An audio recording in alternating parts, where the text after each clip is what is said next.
Night duty করে এসে দেখছি পাড়ায় খুব হইচই হচ্ছে।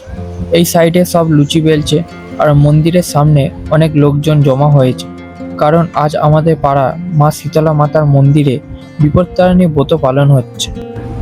বিপত্তারিণী হিন্দু ধর্মে মা দুর্গা আর একটি পূজিত রূপ। বিশ্বাস করা হয় তিনি ভক্তদের নানা বিপদ আপদ থেকে রক্ষা করেন। বিপত্তারিণী শব্দের অর্থ যিনি বিপদ থেকে উদ্ধার করেন। পশ্চিমবঙ্গের আষাঢ় মাসে রথযাত্রা ও উল্টো রথের মধ্যবর্তী সময়ে বিশেষভাবে এই বিপত্তারিণীর ব্রত ও পুজো পালন করা হয়।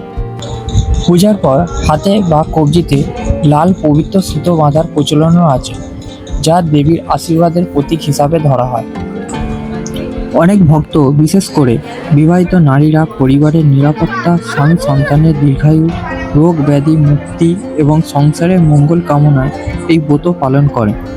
বর্তমানে নারী পুরুষ উভয়ই ভক্তি ভরে এই পূজা করেন।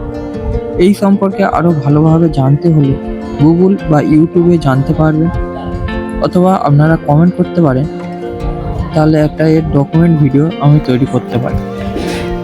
প্রথমের দিকে ফাঁকা থাকলেও বেলা বাড়ার সাথে সাথে ভক্তগণের ভিড় বাড়তে শুরু হয়েছে। আর এদিকে 10 টাকার বিনিময়ে ডালার ব্যবস্থা করা হয়েছে। আর এই সাইডে গরম গরম লুচি ভাজা হচ্ছে, আর এই দিকেও লুচি বেলা হচ্ছে। আর মানুষ এদিকে টিকটিকের মতো কি করছে। আর এদিকে পিসি বৌদিরা শাক কাটছে, এই শাক ভাজা হয়ে ডালার প্যাকেটে দেওয়া হয়। আর এদিকে এই বাক্সে করে ছেলেরা লুচি, ডাল, আলুর দম আর একটু ভাজাভুজি দিয়ে প্যাকেট তৈরি করছে।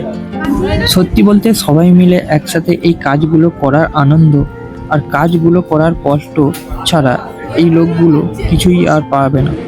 সব শেষে শুধু একটাই চাওয়া, এই বিনা বেতনের কর্মচারীগুলো আর আমার জার্নি ফ্যামিলিদের মা বিপত্তারিণী যেন সবসময় সুস্থ রাখেন আর ভালো রাখেন।